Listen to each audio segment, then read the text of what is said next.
Estou aqui para gravar uma série de vídeos tratando de um tema de grande preocupação, de grande insegurança por parte dos jurisdicionados, por parte dos atuantes, militantes na esfera do direito.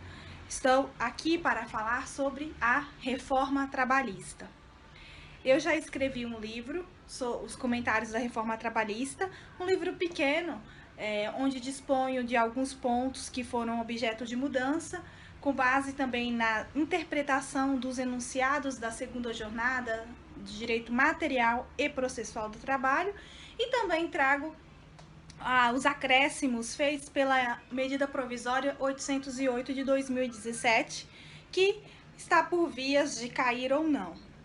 Mas o mais importante de todas essas inovações advindas depois do início da vigência da reforma trabalhista, o mais importante é como vamos lidar com este novo cenário, porque de fato houve alteração de mais de 100 dispositivos da consolidação das leis do trabalho. Isso exigirá de todo operante, militante e estudante uma ação mais efetiva, uma interpretação mais eficaz de cada um dos institutos. Então, eu busquei trazer alguns aspectos que podem servir de grande valia para todos nós, começando com o contrato de trabalho. O que de fato mudou com o contrato de trabalho? Será que teve grandes mudanças e o que pode ou não prejudicar o trabalhador? Vamos ver a seguir. Então, o que de fato mudou no contrato de trabalho? O contrato de trabalho, modalidade emprego, ainda tem como principal requisito a anotação na carteira de trabalho do trabalhador.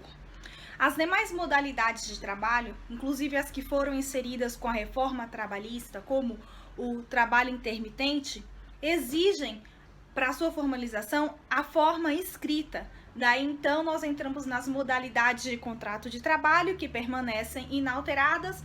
Quais são? Pode ser tácito, expresso, verbal, escrito, determinado ou indeterminado, e agora foi acrescentado o trabalho intermitente, que é aquele desempenhado em alguns períodos, de acordo com a necessidade. O empregador convocará o empregado para a realização do trabalho e ele pode ou não recusar a realizar. Uma outra alteração do contrato de trabalho diz respeito à gratificação, à manutenção de uma gratificação, no caso de um empregado que desempenhava uma função de confiança e foi revertido para a função original.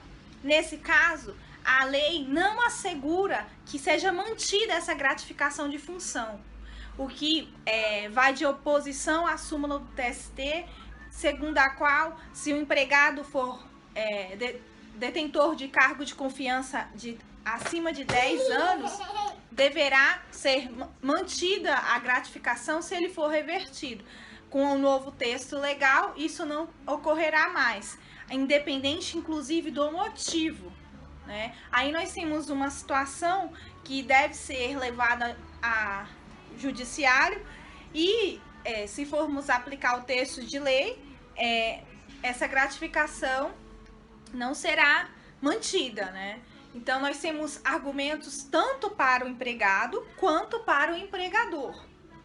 E uma última situação de alteração no contrato de trabalho, uma mudança que ocorreu e que não tinha repercussão legal, ou seja, não havia um artigo que dispunha sobre essa matéria, diz respeito ao uniforme. Os uniformes passam a ser utilizados, passam a ter uma prescrição legal, onde a empresa pode exigir que o empregado utilize o uniforme fornecido por ela. E o que mais tem de incrementação, uma situação peculiar que eu, inclusive, pessoalmente já vivenciei, situações em que o reclamante pediu o reembolso das despesas pela lavagem dos uniformes.